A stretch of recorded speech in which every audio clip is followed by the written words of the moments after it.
caçando. Vale a pena,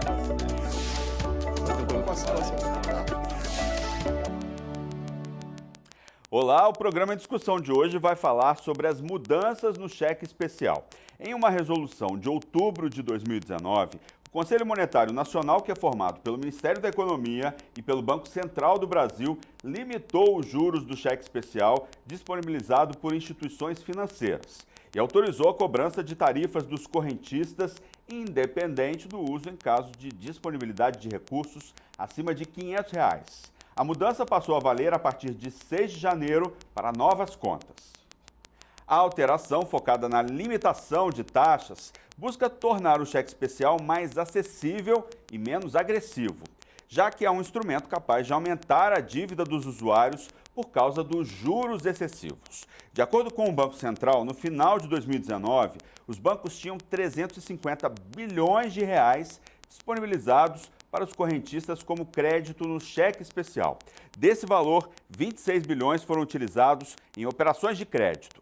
Ocorre que o total disponibilizado, ainda que não utilizado, gera custo de capital para a instituição financeira. Tal custo é repassado aos clientes, aumentando a carga tributária.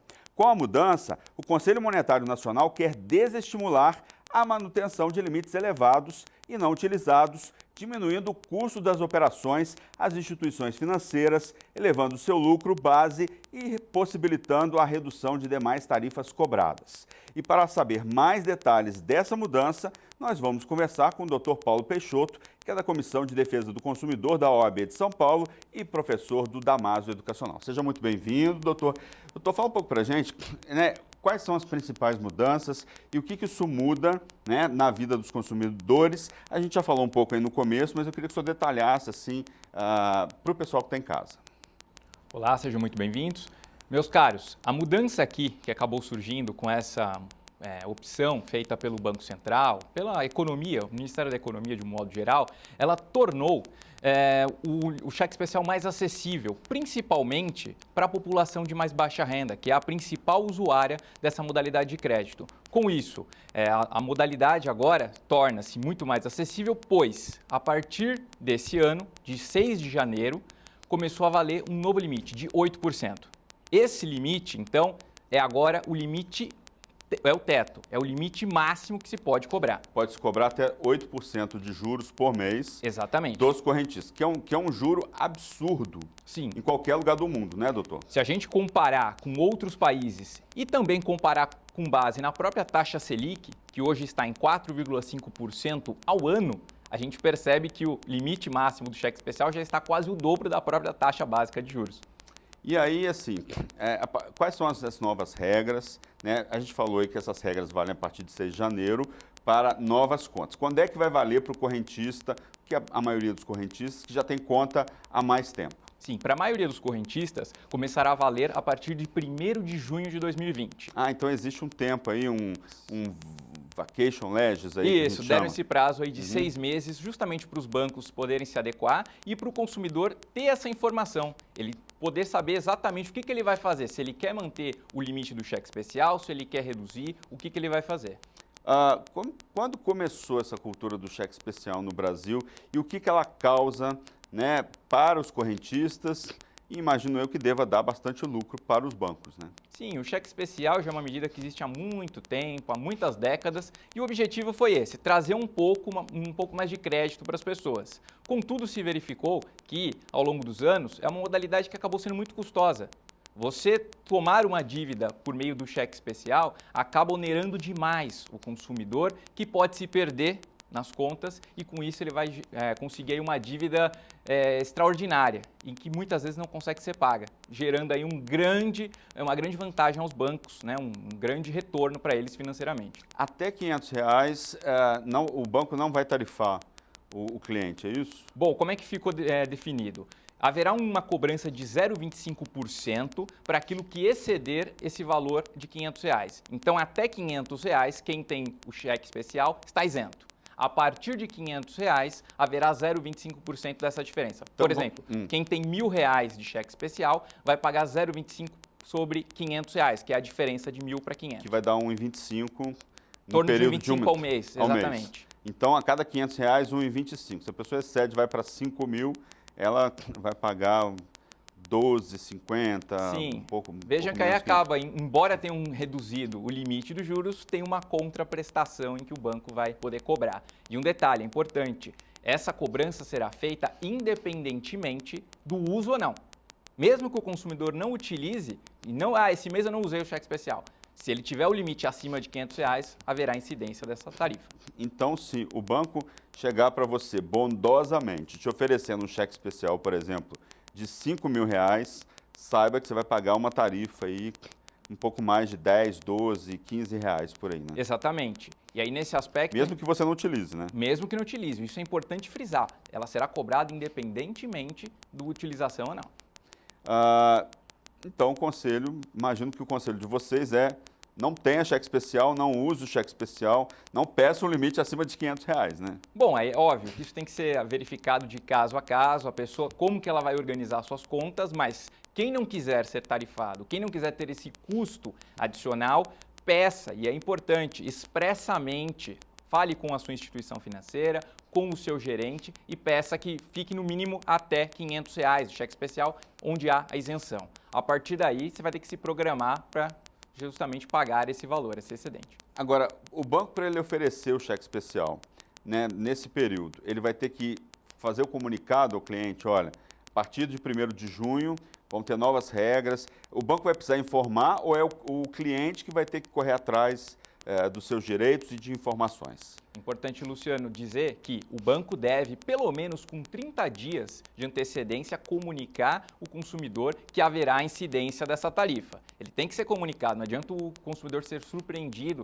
com essa informação, opa, agora estão cobrando a tarifa. Não, o banco tem o dever de informar com antecedência. Como é que funciona essa coisa do contrato? Assim, né? Imagino que para você contratar o cheque especial tem que ter um contrato, né? Esse contrato ele é automático? Como que funciona isso em termos do direito, de uma maneira geral, do cliente com o banco?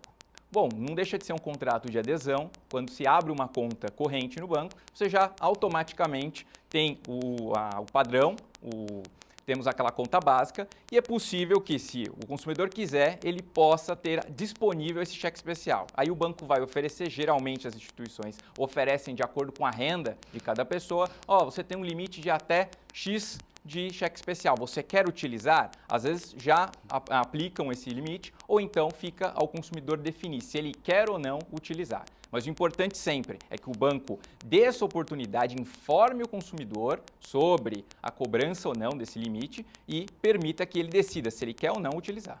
Quais são os abusos mais comuns em relação ao cheque especial feitos pelos bancos? Bom, o que a gente pode dizer de abusivo seria a cobrança dos próprios juros. Agora, com essa limitação, já houve uma redução muito boa, mas até então era regulado pela média do mercado. O cheque especial, até entrar em vigor essa nova medida, tinha taxa de juros em torno de 300% ao ano. Vamos dividir por 12, vai dar mais de 20% ao mais mês. de 20%. Vai Equiparando-se aí... 25% ao mês. Exatamente. Pensando ainda que era juros compostos, ainda vai ficar uma um pouco... taxa de juros estratosférica, né? Exatamente. Que isso realmente acaba com qualquer orçamento doméstico. E mais do que isso, esse cheque especial acaba se equiparando ao próprio cartão de crédito, que também se vale pelas taxas médias. Então, para se definir o que era juros abusivo até então, era preciso verificar qual que é a média de taxa, que aí o próprio Banco Central organizava, definia quais eram as taxas dos bancos e a partir daí você calculava a média para saber se está acima da média é abusivo, abaixo dela está dentro do padrão. Então, esse é um grande ponto, são os juros abusivos. Agora, tirando isso, o banco costumava às vezes cobrar de forma indevida as tarifas, mesmo que o correntista não tenha utilizado, às vezes por equívoco no sistema, acabava sendo feito algum desconto e isso, óbvio, é mais fácil de resolver, bastava ser identificado e pedir o estorno. Eu já vi, no meu caso, tarifas que o banco cobrou dobrado e se eu não tivesse de olho, se eu não fizesse um pente fino no meu extrato mensal, o banco já teria me cobrado várias vezes, duplicidade de tarifas. Eu ligo mesmo, reclamo e falo assim, você me cobrou, e eles costumam devolver, de uma maneira geral. Agora, em relação ao cartão de crédito, né, essa resolução não vale para o cartão de crédito. Ainda o que se é cobrado no cartão de crédito ainda é extremamente abusivo no país, né? Exato. Frisando aqui, a resolução, essa disposição do Banco Central, ela só vale para o cheque especial. Cartão de crédito, como eu disse, acaba valendo a taxa de juros média do mercado. Que está em quanto, doutor? Por volta aí também de 300%, um pouquinho mais, um pouquinho menos. Então agora o cartão de crédito ele se descola do cheque especial, como que 8% ao mês do cheque especial vai dar 80%, vai dar 96% ao ano, né? Ou seja, reduziu praticamente um terço, né? Sim, são modalidades muito caras de crédito, tomada de crédito, e realmente só devem utilizá-la quem realmente se organizou, quem se programou, ou numa eventual emergência, mas devendo sempre o consumidor optar por empréstimos consignados, se possível, ou um empréstimo pessoal que às vezes tem uma taxa de juros menor. O que é uma taxa de juro aceitável no Brasil? Hoje em Então, dia? não tem essa definição do que é taxa de juros aceitável. Como eu disse, elas são definidas com base na média do mercado. Reúnem-se os bancos, quanto cada banco está cobrando. A média de todos os bancos vira a média da taxa de juros e a partir daí é definido como um padrão. Eu, quando vejo só 0,99%, eu falo assim, é uma taxa cara.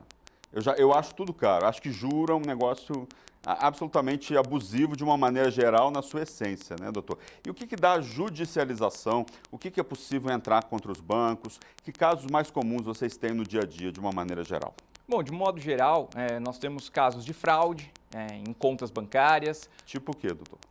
Alguém que por algum acaso passou informações, bandidos cometem algum ilícito de conseguir as informações do indivíduo e aí com isso eles cometem fraude no sentido de conseguir tirar dinheiro da conta, extorquir a pessoa. Esse tipo de medida acaba tendo aí a possibilidade de judicialização e um retorno financeiro. Às vezes, nesses casos, por exemplo, principalmente cartão de crédito clonado ou cartão de banco clonado, o banco demora um tempo para devolver esse dinheiro. E às vezes esse dinheiro é extremamente necessário, dependendo de quanto foi tirado da conta, né? Geralmente o banco dá um prazo aí de até um mês para resolver isso. Não teria que ser mais rápido? O ideal seria que, de fato, as pessoas conseguissem resolver de um modo muito mais célere e já tivesse o dinheiro de volta de imediato. Mas demanda todo o procedimento interno dos bancos para depois verificar se de fato há ou não o dever de devolver. Em muitos casos, quando o banco entende que não, é possível que o consumidor se valha aí do Poder Judiciário e também não vai ser algo muito célere. Ainda que ele possa ingressar num juizado especial, que tende a ser mais rápido, isso não significa que será, podendo levar aí alguns meses. Tá, menos de um ano então, né? Dependendo da situação, sim, até em torno de 6 a 8 meses. Existe uma farra dos bancos no Brasil? Deixou-se, né, com que os bancos criassem um sistema próprio deles, assim, até por lobby deles. Existe essa farra nos bancos que o judiciário... Como é que o judiciário vê essa questão? Olha, no ponto de vista do judiciário, se entende que nós temos uma perspectiva liberal. Então, permite-se que os bancos possam contratar da forma que eles entendem mais adequado. Isso não quer dizer que o liberalismo seja algo bom para a sociedade, né? Não necessariamente. Não necessariamente, mas preza-se pela liberdade de contratação. Então, se um correntista quis tomar aquele empréstimo, ele fez porque eu quis. Logo, se o banco ofereceu e ele aceitou, não haveria por que se desconstituir esse empréstimo, a não ser que fique configurado um caso de abusividade dos juros, ou seja, aqueles juros que passe da média de mercado. Agora, por que o juro no Brasil é tão alto, mesmo com a taxa Selic estando no menor patamar da história? Por que o juro no Brasil é tão alto em relação a outros países como Estados Unidos, países europeus? Estados Unidos é extremamente fácil, né? Lógico que eles têm problemas, aconteceu lá o caso da bolha imobiliária, que estourou, enfim. Uma série de coisas que acontecem que podem permitir fraudes. Mas por que o juro no Brasil é tão diferente dos juros cobrados em outros países, principalmente países de primeiro mundo, lá do hemisfério norte? Olha, é uma pergunta bastante complexa essa, Luciano, pois os bancos, de um modo geral, eles vão alegar que tem todo o custo operacional, a questão trabalhista, tributária, tudo isso reflete na forma como eles vão cobrar. Isso não só para bancos, como para as empresas de um modo geral. Toda a carga tributária, a carga trabalhista acaba pesando e para isso eles jogam essa diferença na contraprestação, naquilo que eles cobram no consumidor. Mas, de fato, se a gente analisar com base em outros países, a taxa brasileira realmente é muito cara, é muito custosa e a maior parte da população, de fato, não tem condição de arcar com esses custos. E a gente vê, trimestre após trimestre, os lucros bancários, os bancos, as ações dos bancos crescendo na Bolsa de Valores e o consumidor acaba aí ficando muitas vezes preso a um empréstimo por muitos anos sem conseguir aí adquirir uma casa, um carro e outros bens de consumo de modo geral. Eu uma vez conversando com um diretor de uma montadora no Brasil, estava questionando ele, igual estou fazendo com você agora, estava questionando ele sobre por que carros de luxo no Brasil são tão caros, né? Por que lá fora se cobra muito menos de um carro de uma marca líder de mercado a nível mundial do que no Brasil, né? Por que aqui se cobra o dobro, às vezes quase o triplo do valor? E ele me respondeu dizendo, se o brasileiro paga, por que eu não vou cobrar? Será que essa lógica funciona também para os juros bancários no Brasil? Olha, acredito que sim. Nessa perspectiva de liberalismo que eu disse, se o banco oferece um empréstimo a uma taxa muito alta e alguém vai lá e toma o empréstimo, cria essa cultura de o preço que nós oferecermos, alguém está disposto a pagar. E realmente, pode ser um dos motivos para essa cobrança. Acredito que não seja o único. Há todo um contexto infraestrutural, econômico, mas esse é um dos bons argumentos. Que conselhos você dá para as pessoas que estão querendo utilizar o cheque especial? A gente sabe que é uma medida fácil, emergencial, a pessoa às vezes está no desespero e tal, né? Quais são os conselhos práticos que a gente pode dar para quem está em casa assistindo a gente e que pensa em entrar no cheque especial ou que comete o erro de muitas vezes entrar no cheque especial sem pensar pela facilidade e tal? Primeiro de tudo, é importante que as famílias aprendam a se organizar financeiramente. Estabelecer de um lado as receitas, as despesas, fazer a conta básica mesmo, para saber, será que a gente tem dinheiro para pagar aquilo que a gente quer comprar, a gente tem condição de pagar as contas. A partir daí, se verificar, estamos aqui com um prejuízo, com um déficit, será que vale a pena tomar um empréstimo por cheque especial ou será que é melhor eu conseguir por uma outra modalidade? Como eu mencionei, um empréstimo consignado, um empréstimo pessoal. Essas modalidades costumam ter uma taxa menor. Quanto? Você tem ideia de quanto? Por exemplo, um empréstimo consignado, em torno aí de 7%. Ao mês? Isso. Ainda é altíssimo, é apenas 1% a menos. Pouco menos, já facilita mais a vida. Mas mesmo assim, ainda são taxas caras. Mas a pessoa melhor do que o limite agora que o cheque especial reduziu, ficou um pouco mais tranquilo. Mas até então, 300% ao ano era inviável. Cartão de crédito também inviável. Então essas modalidades em que há uma garantia, empréstimos imobiliários, por exemplo, são das taxas mais baixas, em torno aí entre 6% a 8% ao ano. Que você ao mês, perdão. Hipoteca a sua casa, é isso que você está falando? Não, quando você faz um financiamento imobiliário. Tá, A taxa é mais baixa, casa. exatamente. Por quê? Porque você tem o bem em garantia. Um dos juros mais baratos do mercado, se eu não me engano, é o penhor, né? Você tem uma joia, você vai lá penhorar a joia. Sim, você também consegue uma taxa boa para... Mas aí nem todo mundo tem joia para poder penhorar, então é uma modalidade menos utilizada. Nós ficamos mais mesmo com empréstimo consignado, empréstimo pessoal, cartão de crédito e o cheque especial. Essas são as modalidades mais utilizadas hoje pela população. A educação financeira, né? A gente tem órgãos como o Procon de São Paulo, que tem um serviço para super endividados. Sim. Então, pessoas que estão ali devendo com protesto, nome no SPC Serasa e tal. E eles têm todo um trabalho eles pegam essas pessoas, levam lá para o Procon para fazer uma palestra, a pessoa agenda, e a partir disso eles começam um trabalho de educação financeira, porque eu acho que essas pessoas são as que mais precisam, né? A pessoa que se super endivida, ela costuma ter um problema, né, grave de equalizar ali as contas e tal.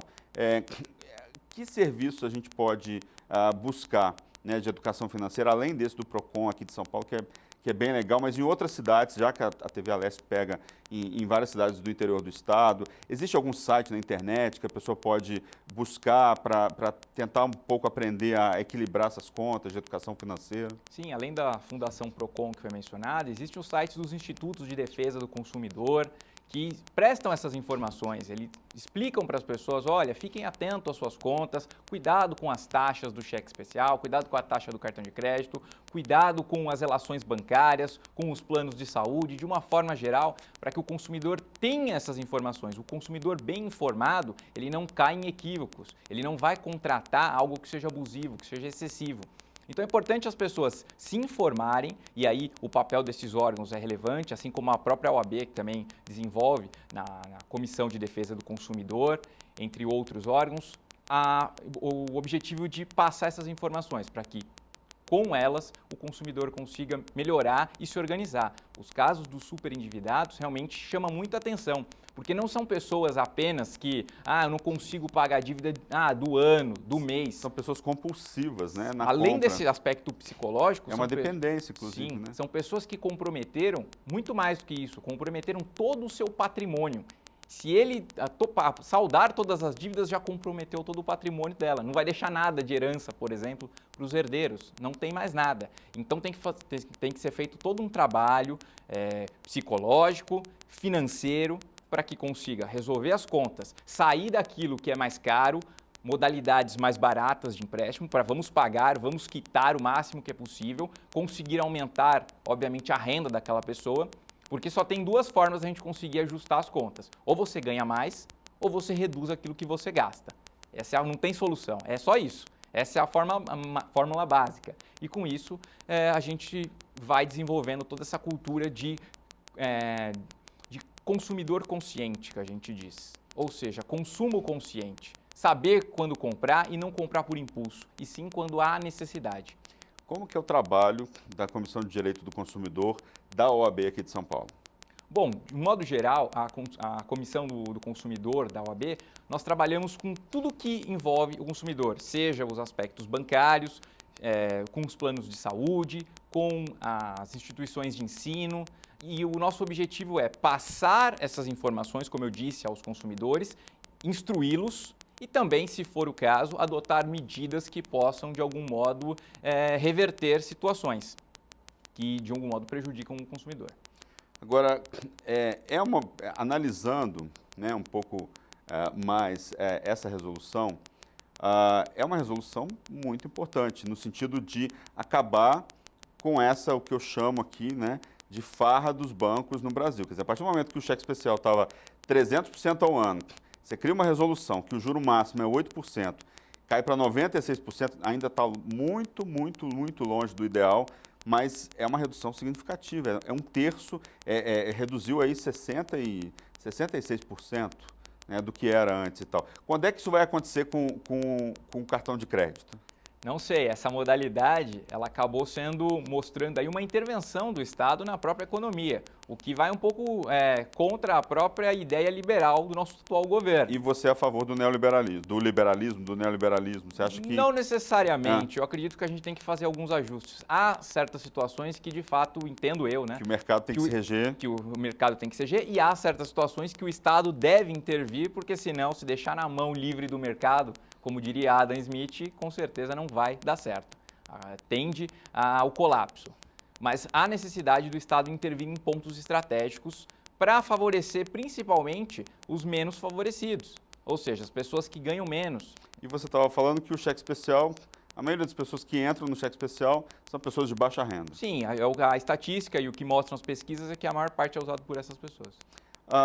Falando um pouco de 2020 em termos de juros, quais são as perspectivas? Como é que você vê o mercado agora em 2020, que a gente está começando aí, entrando aí no mês de janeiro?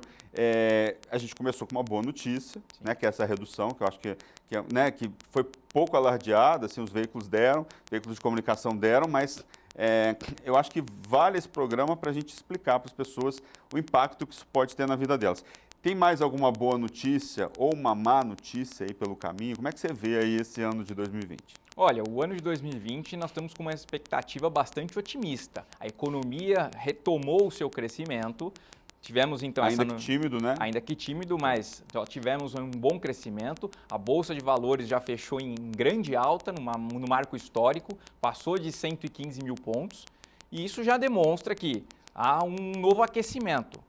Tivemos aí todas as empresas que conseguiram um bom resultado e a tendência, é óbvio que a gente não pode aqui fazer uma previsão, mas a tendência é que a economia volte a crescer, saiamos daquele recesso que tivemos em 2015 para 2016, retomamos o nosso crescimento e isso vai gerar novos empregos, novas empresas vão surgir e a perspectiva, portanto, é positiva. Agora temos que aguardar, né? Isso se um novo escândalo não aparecer, né, no meio político, que isso atrapalhou bastante a economia nos últimos anos.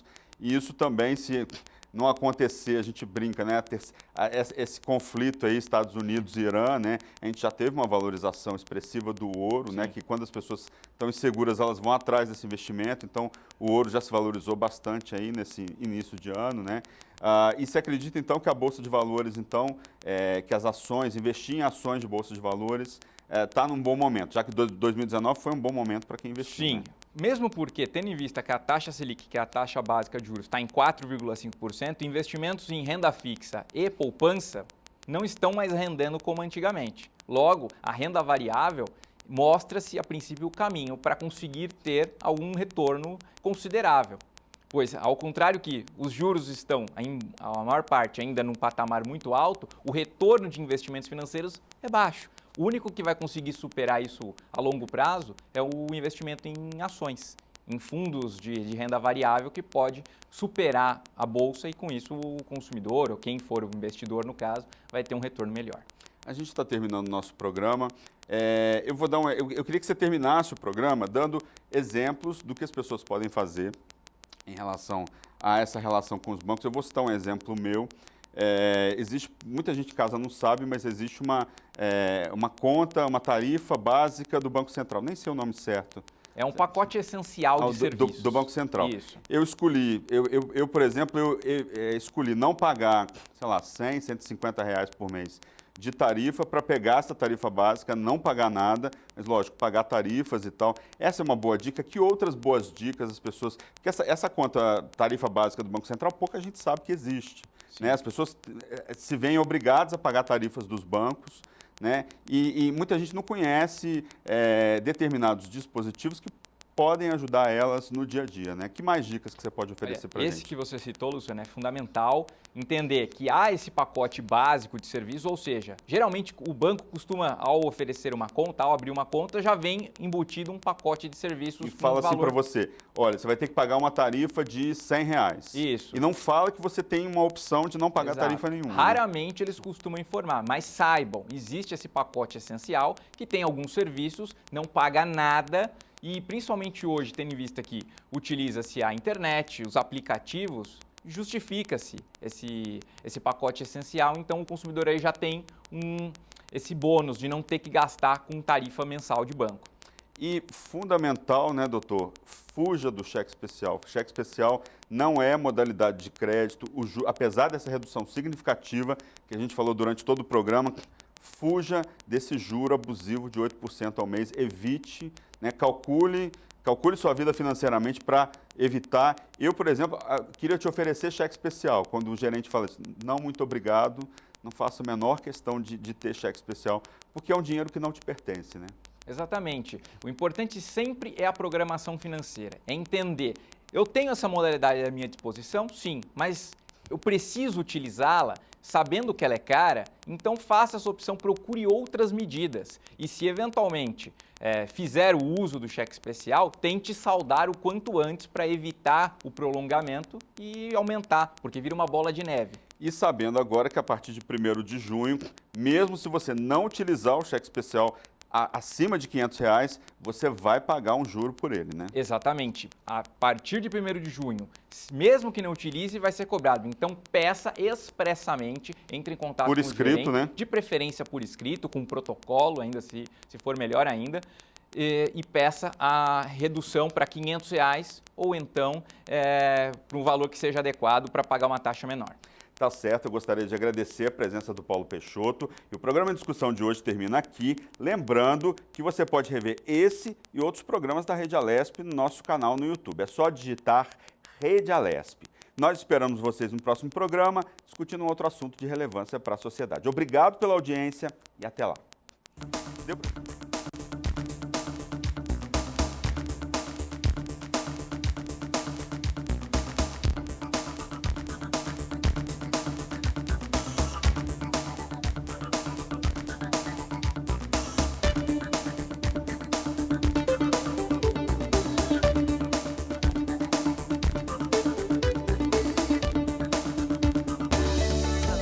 educação. Então vale a pena. Muito bom com a situação.